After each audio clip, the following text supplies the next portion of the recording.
Hello friends, ఈరోజు మన అలనాటి కథల్లో తరంగిణి తెలివి అనే కథ విందాం. కథ వినే ముందు నాదొక చిన్న రిక్వెస్ట్. మీరు కనుక మా ఛానల్ని మొదటిసారి చూస్తున్నట్లయితే ప్లీజ్ తప్పకుండా సబ్స్క్రైబ్ చేయండి. ఇక కథలోకి వెళ్దాం. చింతలపూడి అనే గ్రామంలో ఉండే చెన్నయ్య 20 ఏళ్లవాడు. చిన్నతనంలోనే తల్లిదండ్రులు పోగా వాణ్ణి పెంచి పెద్ద చేసిన అవ్వ చనిపోయే ముందు వాడికి తను కూడబెట్టిన 5,000 రూపాయలు అటక మీద జాడీలో ఉన్నవని చెప్పి, ఒరే చెన్నా, నువ్వు అమాయకుడివి, భయస్థుడివి, ఈ సంగతి గ్రామంలో అందరికీ తెలుసు కనుక నువ్విక్కడ సుఖంగా బతకలేవు. అందువల్ల డబ్బు తీసుకొని పట్నం వెళ్ళి 4 గేదెలు కొనుక్కొని పాల వ్యాపారం చేసుకో. నోరులేని జీవాలు నీకు కీడు చెయ్యవు అని చెప్పింది. చెన్నయ్య అవ్వ చెప్పినట్టే చేయాలనుకుని వారం తర్వాత పట్నం ప్రయాణానికి ఏర్పాట్లు చేసుకోసాగాడు. పట్నంలో ముందు అద్దె ఇల్లు ఒకటి చూసుకొని తర్వాత సామాను తీసుకొని వెళ్ళిపోవాలన్నది వాడి ఆలోచన. అయితే ఇంట్లో 5,000 ఉంచి ఇంటికి తాళం పెట్టడం ప్రమాదం.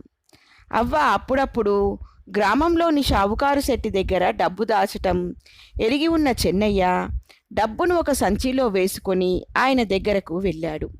ఆ సమయంలో శెట్టికి ఆయన భార్యకు తగువు జరుగుతున్నది.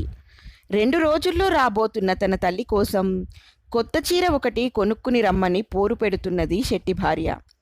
ఆమె తల్లి మొక్కుబడి తీర్చేందుకు తిరుపతి పోతూ దారిలో ఉన్న తన కూతురింట ఒకరోజు గడపబోతున్నది. దారే పోయే వాళ్ళందరికీ చీరలు సారెలు పెడితే ఇల్లు గుల్లవుతుంది, వల్ల కాదు అంటూ అరుస్తున్నాడు శెట్టి.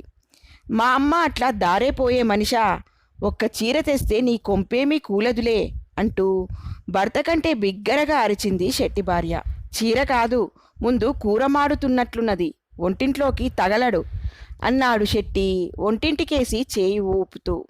చెన్నయ్య రావడం చూసి శెట్టి భార్య అప్పటికి మౌనంగా ఒంటింట్లోకి వెళ్ళిపోయింది. చెన్నయ్య తన ప్రయాణం గురించి శెట్టికి చెప్పి, 2 రోజుల్లో అక్కడ అద్దె ఇల్లు చూసుకుని వచ్చేస్తాను, అప్పటిదాకా ఈ 5,000 మీ ఇంట్లో దాచిపెడితే మీ మేలు మరవను అన్నాడు డబ్బు సంచి శెట్టి చేతికిస్తూ.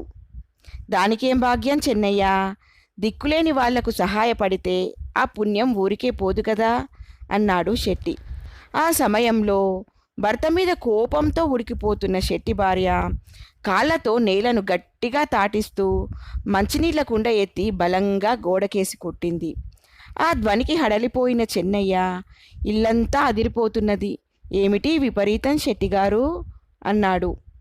ఏం చెప్పాలో తెలియని శెట్టి, అదా భూకంపం చెన్నయ్య, భూకంపం, నువ్వు క్షేమంగా పట్నం వెళ్ళి లాభంగా తిరిగిరా అంటూ చెన్నయ్యను బయటికి సాగనంపాడు. చెన్నయ్య మర్నాడు పట్నం చేరి అద్దె ఇంటి కోసం అక్కడా ఇక్కడా తిరిగి విసిగిపోయి సాయంత్రానికి పట్నానికి పెడగా ఉన్న ఒక ఇంటిని చూసి మంచినీళ్ల కోసం ఆ ఇంటి తలుపు తట్టాడు. ఒక 18 ఏళ్ల అమ్మాయి తలుపు తీసి, ఏం కావాలి అన్నది చెన్నయ్య వంక అనుమానంగా చూస్తూ. మంచినీళ్ళు అన్నాడు చెన్నయ్య.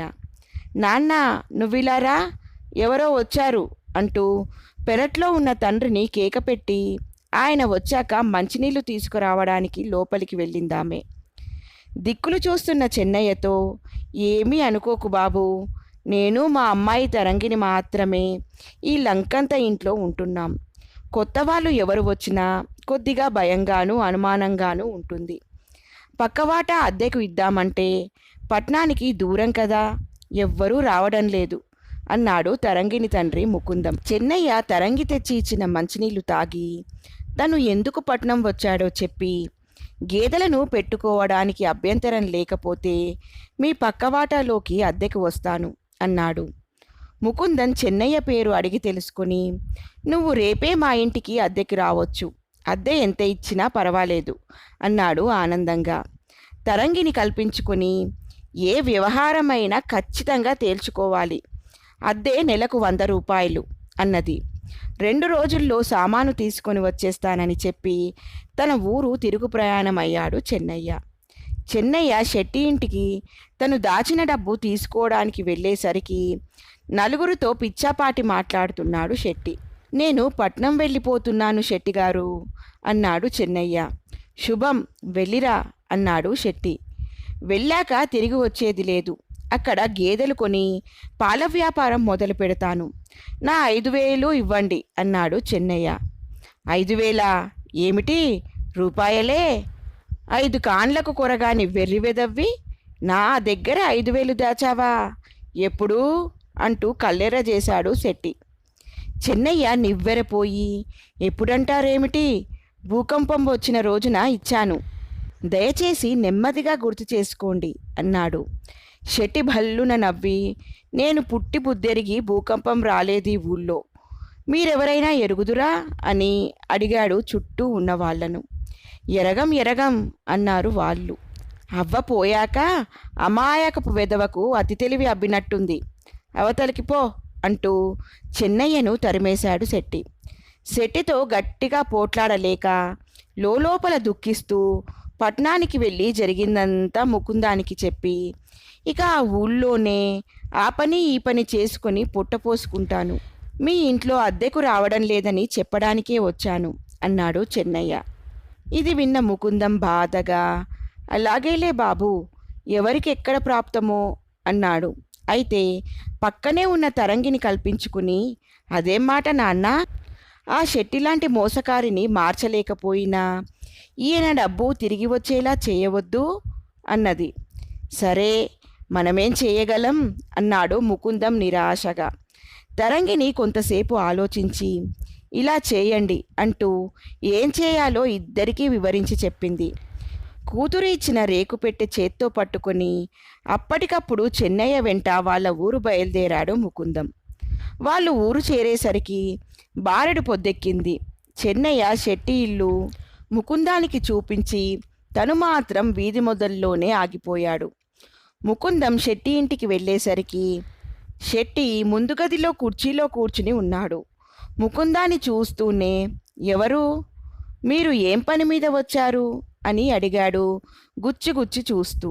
అయ్యా, నేను చెన్నయ్య కాబోయే మామగారిని అన్నాడు ముకుందం శెట్టి ఎదురుగా ఉన్న కుర్చీలో కూర్చుంటూ. చెన్నయ్య పేరు వింటూనే శెట్టి ఉలిక్కిపడి, ఇంతకు మీరొచ్చిన పనేమిటో చెప్పలేదు అన్నాడు. చెన్నయ్య పెళ్ళి ఇక్కడ రామాలయంలో చేస్తానని అతడి అవ్వ మొక్కుకున్నదట. పెళ్లి ఖర్చుల కోసం డబ్బు తెచ్చాను, 60,000 అంటూ ముకుందం పక్కనే ఉన్న రేకుపెట్టె చూపించి, పెళ్లి పనులు ఆరంభమయ్యాక అవసరాన్ని బట్టి కొద్ది కొద్దిగా డబ్బు తీసుకుంటాను. పెద్ద గృహస్థులు, దీన్ని మీ దగ్గరే ఉంచండి, శ్రమ ఇస్తున్నాను అన్నాడు. శ్రమ? మీరు పెద్దవారు, ఏదో ప్రాధేయపడుతున్నట్లు మాట్లాడకూడదు, ఆజ్ఞాపించాలి.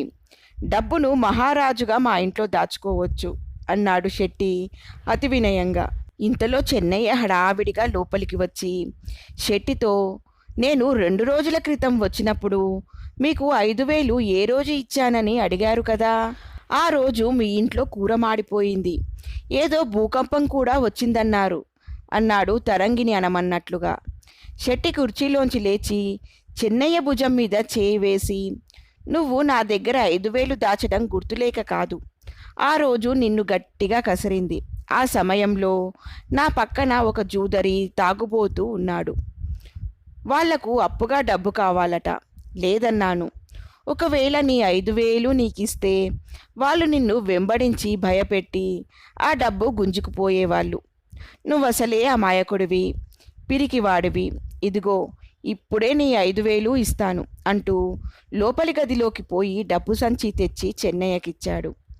చెన్నయ్య డబ్బు అలా అతడికి చేరగానే ముకుందం కుర్చీలోంచి దిగ్గున లేచి శెట్టితో, అయ్యా, మీ మేలు ఈ జన్మకు మరవలేను, మీ మాటల వల్ల ఈ చెన్నయ్య నైజం ఎలాంటిదో తెలిసిపోయింది. మా అమ్మాయి తరంగినికి అమాయకులన్నా పిరికివాళ్ళన్నా తగని రోత, నేనీ పెళ్ళి చేయదలచలేదు అంటూ రేకుపెట్టె తీసుకుని బయటకు నడిచాడు. చాలా బరువుగా ఉన్నట్లు కనబడే పెట్టెలో ముకుందం వెనకనే 5,000 రూపాయల సంచితో చెన్నయ్య పోతూ ఉంటే, అయ్యో, 60,000 చేజారిపోయాయే అనుకుంటూ శెట్టి కుర్చీలో చేరగిలపడిపోయాడు. 2 రోజుల్లో పట్నం మకాం మార్చిన చెన్నయ్య ముకుందం తరంగిణులకు ఎంతగానో కృతజ్ఞతలు చెప్పుకొని, నా జీవితం నిలబెట్టిన పుణ్యం మీదే, మీ రుణం ఎలా తీర్చుకోగలను అన్నాడు.